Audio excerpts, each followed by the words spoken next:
Hey! Okay, today we are going to finish off who was Dr.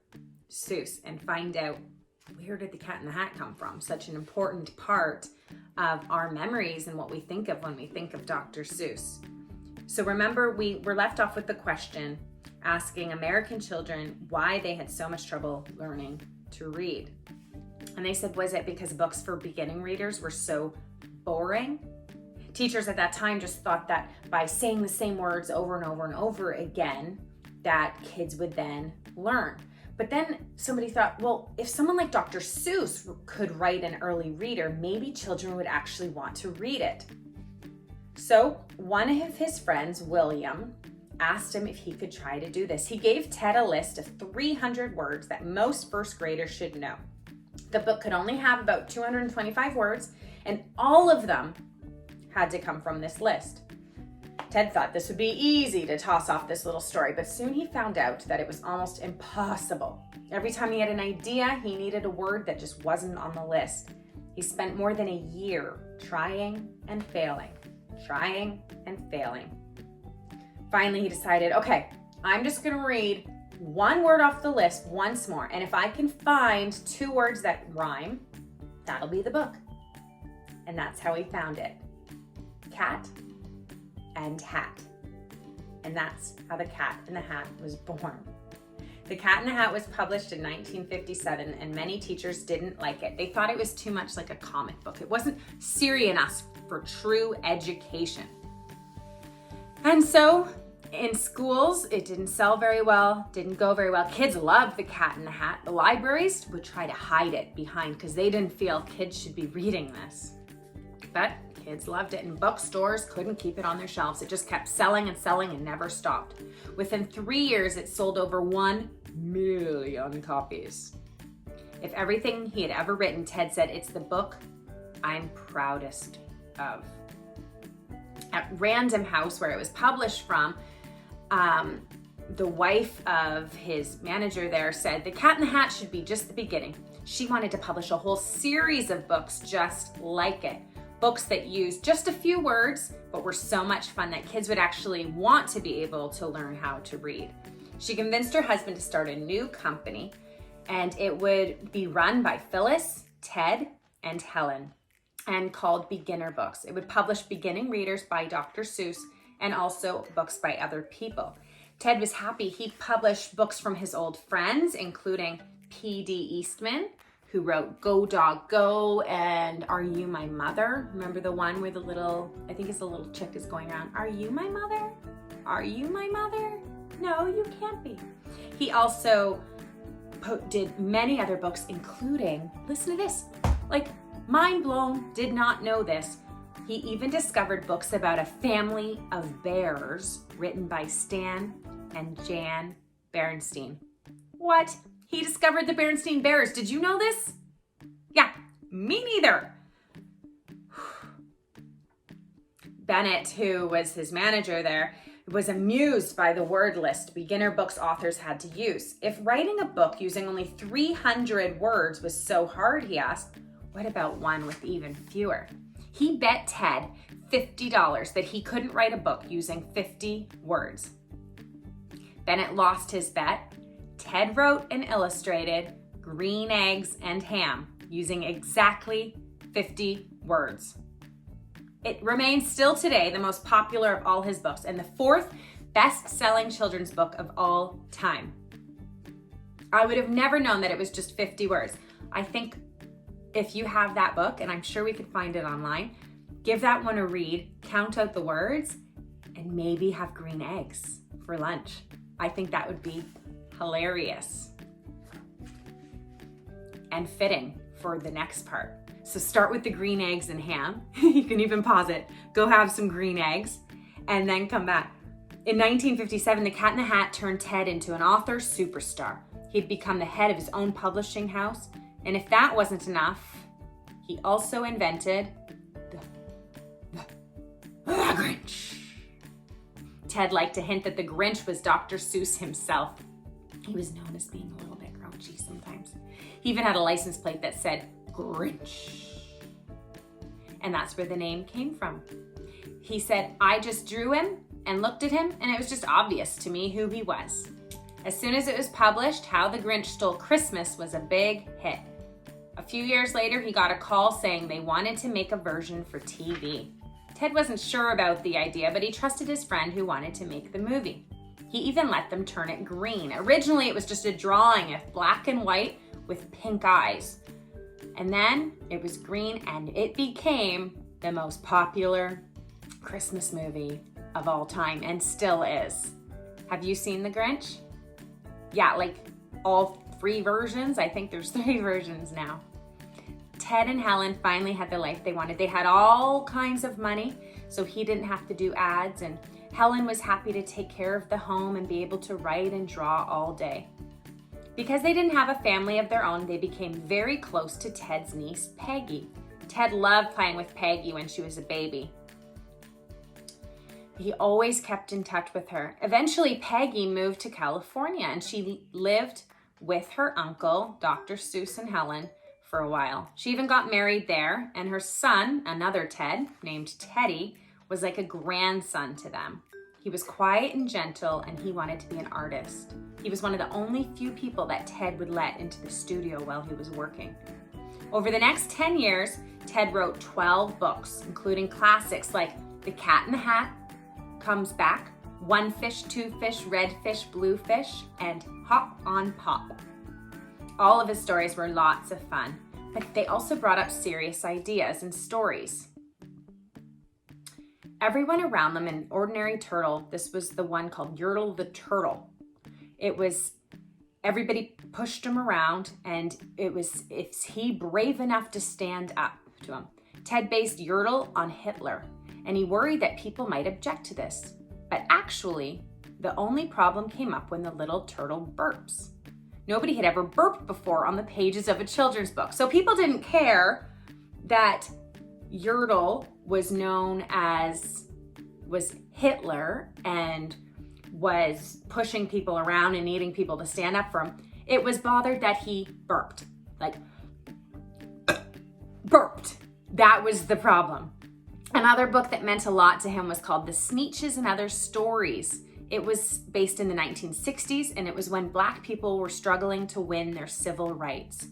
This makes me so proud of him, and it makes me want to read all of his books even more, because I love when people stand up for injustice. There was no reason, and still to this day is no reason that anyone should be treated any different because of the color of their skin. And I love when people stand up to the injustice of this. This story showed how silly Ted thought it was for people to hate one another because they looked so different. And I love this too because we think back to his struggles with Japanese, and now he's fully made this whole change where he thinks it's silly for people to hate one another because they look different. It was hard work writing all these books. Ted spent 8 hours a day at his desk, 7 days a week. He said he did his best work when he wrote himself into a corner. So there's seemingly no way of ending the book, and then he'd have to write his way out. He'd get very moody while he was doing this, and Helen said about 2 weeks before the completion of every book, he wanted to throw it away and thought there was nothing good about this anymore.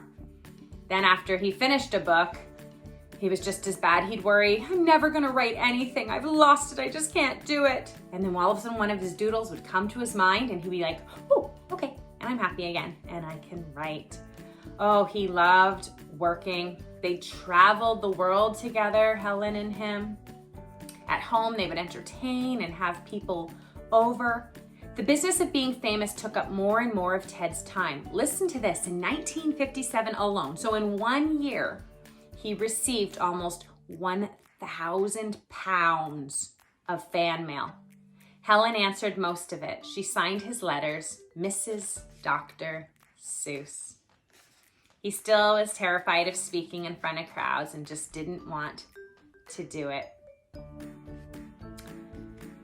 Eventually, when she was 68 years old, Helen passed away. For 40 years, she had taken care of everything for Ted. She took care of their money, helped them with the public, and went over every line he wrote. He didn't know what to do without her. And in 1968, he married Audrey Diamond, a close friend of theirs.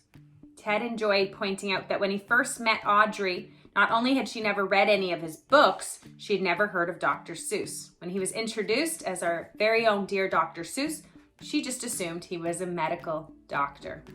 She quickly became interested in his work and started taking care of every detail, just like Helen had done. They traveled together again, and she ended up suggesting that they go to Africa together.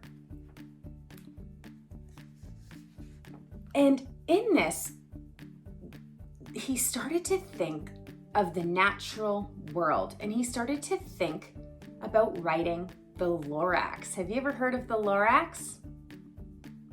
Yeah, it's a really good book. And he had read so many facts about the world and in the environment and cared so much that they decided to go to Africa. And as they looked around, he was started to discover all these trees, like puffy ones that he'd invented for his book. He said, "They've stolen my truffula trees," he explained. On a safari trip, he saw a herd of wild elephants ambling by. Suddenly, he knew exactly what he wanted to say. He grabbed some scrap paper and wrote almost the whole story in one sitting.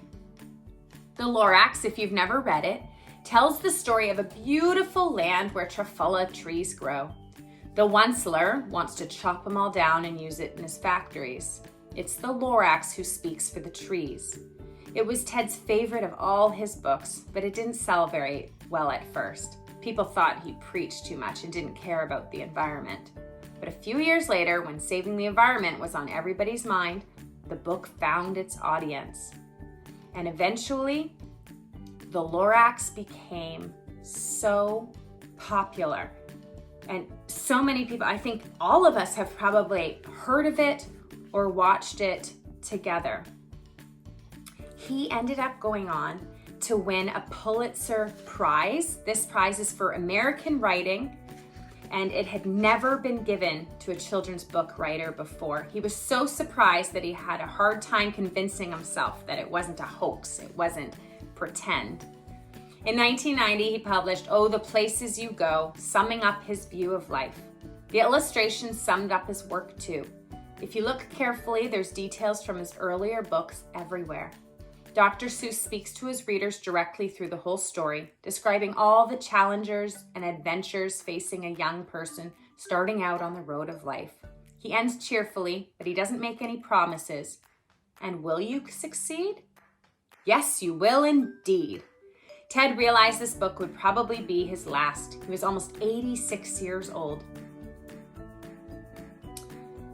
Less than 2 years later, he died at the age of 87. One of the last things he told his wife was, "I had a wonderful life. I've done what I had to do. I lived where I wished to live. I had love. I had everything." He didn't want a funeral, didn't want a grave, but people everywhere mourned his death.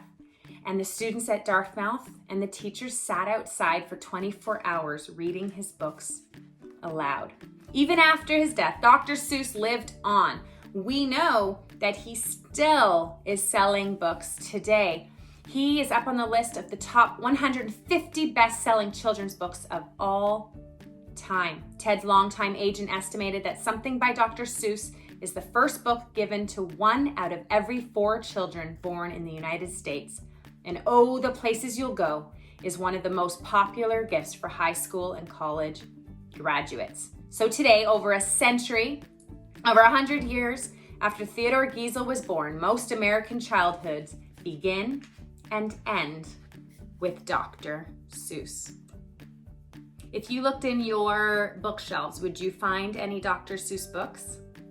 And even if they're not there now, have you ever had a Dr. Seuss book in your house?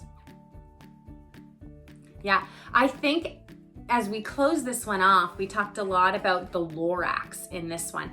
And I think we're at such a fascinating time right now to watch the Lorax movie and have discussions with our family. Get your parents to look up what is happening to the water right now.